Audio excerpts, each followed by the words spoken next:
আসসালামু আলাইকুম গাইস। তো আজকে হলো রমজান মাসের লাস্ট ফ্রাইডে। তো মাত্র নামাজ পড়ে বাসায় আসলাম। তো আজকের দিনটা সারাদিন কি করে এটা আজকের ব্লগটা হবে। তো লাস্ট রমজান শুক্রবার, এটা ঠিক। তো দেখা যাক কি কি হয়। তো মাত্র নামাজ পড়ে বাসায় আসলাম এখন। মাত্র বাসায় আসা রেস্ট করলাম। অনেক গরম আজকে কিন্তু অনেক বেশি রোদ পড়ছে। তো কাছে জায়গায় নিচে নামতেছি। তো দেখি কোথায় যাওয়া যায়, নিচে নামে। তো গাইস আমরা এসে বললাম এখন বুড়িগঙ্গা নদীর পাড়ে। তো এখানে একটা জায়গায় যাবো আছে, যেটা ভিতরে আগে থেকে দুজন এসে বসে আছে। আর এই যে এখান থেকে একজন পারমিশন দিয়েছে, কারণ এটা ভিতরে পারমিশন ছাড়া যাওয়া যায় না। আর এই যে নদীর পাড়, পানি কিন্তু পরিষ্কার হয়ে গেছে এখন। আর এই যে পারমিশন দিয়ে দিছে, তো এখন আমরা এই যে ভিতরে যাব। আর গাইস আমি বারবার তাকাতে দেখতেছি যে লোকটা গেছে কিনা। আমি ভিডিও করতেছি, আমার দিকে তাকা আছে শুধু। তো এই যে ভিতরে ঢুকে গেলাম। আর এটা সাইডে কিনা একটা মসজিদ আছে সুন্দর। তো ওই যে ফার্স্টেই ঢোকার সময় একটা গল্লি, মানে গল্লি টাইপ।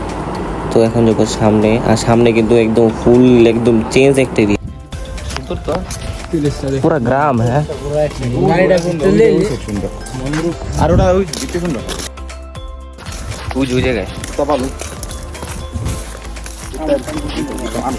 কি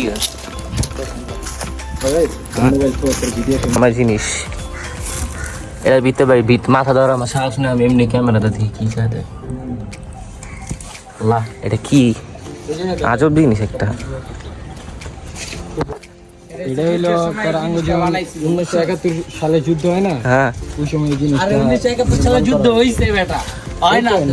মানে যুদ্ধ যখন হয়েছে এই তখন জিনিসটা বানাইছিল, এই জায়গায় লোকজন ছিল। আচ্ছা লোকজন ছিল কি, মানে আফগানি ছিল বা একটা যুদ্ধেরই কিছু। হইতে পারে। ওই যে ভাঙ্কার আছে না, ওই যে মাটির নিচে যে থাকে, ওইগুলো হইতে পারে।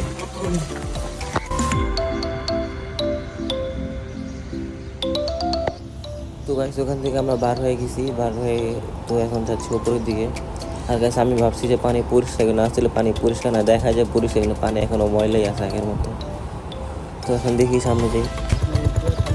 তো গাইস এখানে দাঁড়িয়ে আমি কিছু ছবি তুলে চলে যাচ্ছি আবার অন্যদিকে। তো ওদের দুজনকে রিক্সা দিয়ে পাঠিয়ে দিছি, আর আমি আর ও যাচ্ছি এখন বাইক দিয়ে। তো দেখি কোথায় যাওয়া যায়। তো এখন আমরা যাবো মাওয়া হাইওয়েতে। তো ভাবলাম ওখানে যাওয়া যায়, এখন একটু ঘুরে আসি। তো এই তো এখন যাচ্ছি। আর দেখেন কি পরিমাণ ময়লা পানির সাইডে নিচে, কি পরিমাণ ময়লা এখানে, অনেক বেশি। গাইস আমরা ফাইনালি হাইওয়েতে উঠে পড়েছি। তো আমি পিছিয়ে দেখা দেখতেছিলাম যে পুলিশ আবার আমাকে দেখছে নাকি। তো এই যে বাস আসলাম দুইটা একসাথে। তো আমরা এই যে হাইওয়েতে উঠে পড়ে দেখি এখন সামনে যাওয়া যাক। বেসিক্যালি যা বললো, সামনে একটা ব্রিজ আছে, তো ব্রিজের নিচেই সবাই যায় বাইক নিয়ে। তো ভাবলাম এখানে যাওয়া যাক। গাইস এত বেশি পরিমাণ বাতাস, মানে এত জোরে স্পিডে চাইতেছে, তাকানো যেতেছে না। তো আমরা এসে বসে ব্রিজের নিচে, আর এসে দেখে আমাদের আগে থেকে আরো মানুষ। তো মানুষ আস্তে আস্তে বাড়তেছে।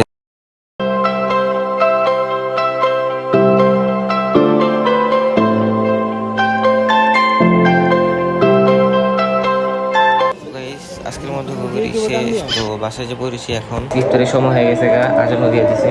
চলো ইফতার করতে যাক, ইফতার করি।